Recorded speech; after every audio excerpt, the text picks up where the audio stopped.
welcome back to my channel. I hope you're all doing wonderfully. The month of May was a fun month for me, a very busy month, but I got a lot of reading done and I did a lot of traveling. The second week of May, I went back to California for one of my oldest and closest friends' weddings, which was so lovely. It was a beautiful event. I was really lucky to, have the chance to go back to California after moving to Massachusetts 9 months ago now, which is crazy. It was really, really lovely. The weather was beautiful. And then I traveled to see my parents. My sister came back with me, so she's with me now, and we've just been hanging out. So it's been a lot of fun. All of those flights provided me with ample time to read, and I ended up reading 6 books, which is a little above average for me. I'm excited to talk about my month of reading. I would love to hear from you guys how your month of reading went. I feel like I just filmed my April video. I'm having a little bit of deja vu saying these words, but thanks for having me. I hope you enjoy this video. I really want to talk about Elena Ferrante's Neopolitan novels. I read My Brilliant Friend actually last year before the New York Times released their best novels of the 21st century list. A very interesting list. Those kinds of compilations always inspire a lot of controversy, and I was surprised to see My Brilliant Friend ranked as their best book of the 21st century. At the time, I was like, I guess.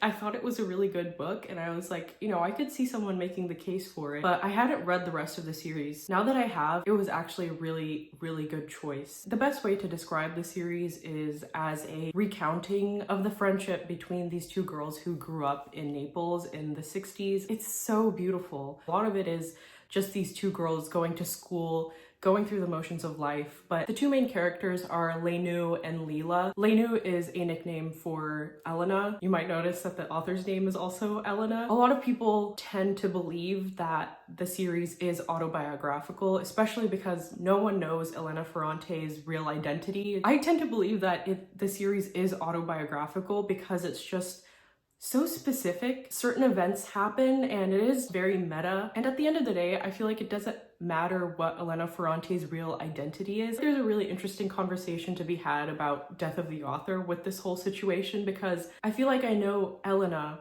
the character, so well. It's so intimate. It's written in the first person perspective. At times in the first book, Lenu sort of fades into the background as just this narrator type character, and then there's other times in the series where she takes the center stage, and I think that's so interesting, the sort of zooming in and out of her brain and how Ferrante tells this story is beautiful, because like I said, it's about these two girls and their friendship. Sometimes you could even describe it as a rivalry. Lenu is this very interior character, and she's very meek and timid, whereas Lila is this incredibly strong-willed and wild personality. The interplay between the two of their personalities is so wonderful to see, and it's incredible how it develops over the course of their lives, but it's about their neighborhood in Naples specifically as well. The setting of their childhood is such a driving force and animating force throughout the series. The people who populate the neighborhood are their own very well-drawn characters. It's to the point where the neighborhood feels like the only real place that matters. Even when characters leave, gossip and memories of the place travel with them, and people always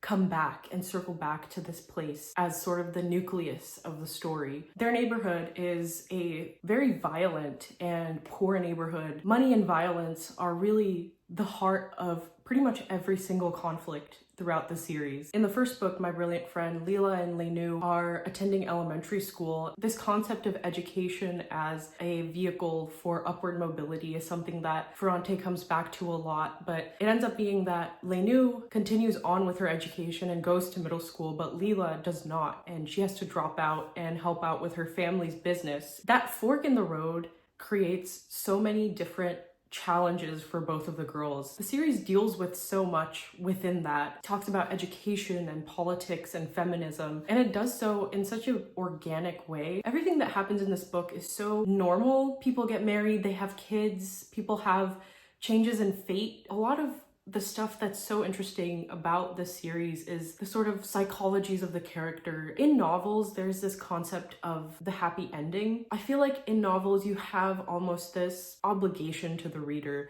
to give the characters an ending that feels good. Maybe it doesn't have to be happy, but it has to feel good.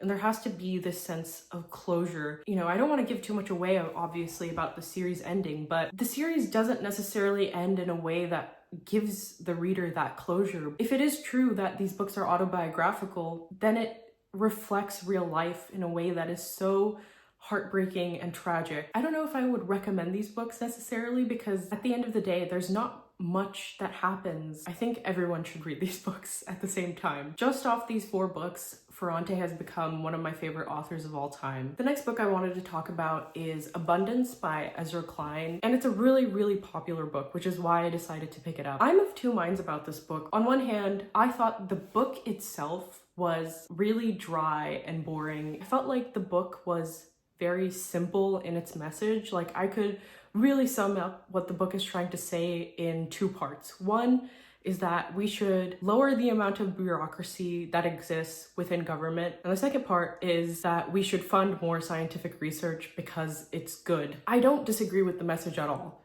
but I felt like the way the message was conveyed was so dry and so boring. I'm not an expert in nonfiction by any means, but I've read a couple of nonfiction books at this point. Maybe a couple is the wrong term. Several nonfiction books at this point. It's possible, very possible, to have a nonfiction book that is riveting. I listen to Ezra Klein's podcast fairly frequently. He's a really good journalist, but I felt like as a book, this was just so flat. However, this book has been talked about quite a lot, and so the fact that it has such a simple message might actually be a strength of it. People are starting to, start a conversation because of this book. I can't fault it for that. The fact that it has such a simple message might be why it's so popular, and I like that. I like that this is a sort of message that is going out into the world and that people are starting to critique the current status quo in a way that hopefully results in productive change. The book isn't just a book.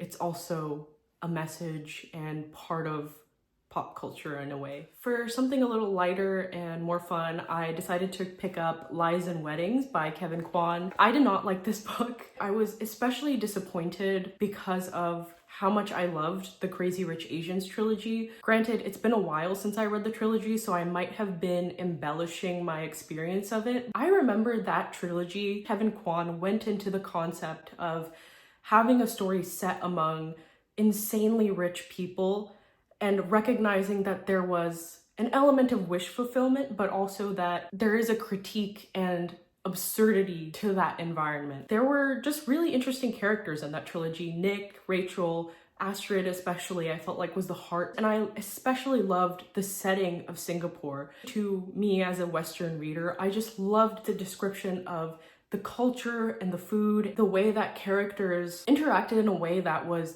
very different from depictions of rich people in Western settings. Having it set in a specifically Asian context was super interesting and novel at the time. Lies and Weddings, on the other hand, is set in England. The characters are a lot more jet happy. They go off to Los Angeles, to Italy. The main weakness of this book was that, one, the characters just aren't as interesting as Kwan's previous characters, and 2, the depictions of the places that these characters go, like Los Angeles and Italy, are a little more one note than the way that Kwan really built out the world of Singapore. And because the main characters were just so wildly uninteresting, it just sort of undermined the entire concept of the book. And the last book I wanted to talk about is Orbital by Samantha Harvey. I'm so surprised that this book won the Booker Prize because, like, why? I felt like this book was so just cliche in its depiction of astronauts in space. It's competently written, sure, but it didn't really say anything new about space travel. It just sort of went down the same old avenues of like, wow, these astronauts are looking down at Earth and marveling at its beauty and thinking like, doesn't it suck that borders exist? Why does politics happen? All these sort of very cliche, trite observations about the human condition. I might have enjoyed it more back when I was like 20 years old and still like very optimistic about space exploration, whereas now space exploration is just rich people going into space. We've lost the spark of genuine human curiosity, and now it's just like this capitalistic venture. Reading this, I was just like, this feels dated. And that's all for this video. Thank you so much for watching, and I will catch you in the next one. Take care. Bye.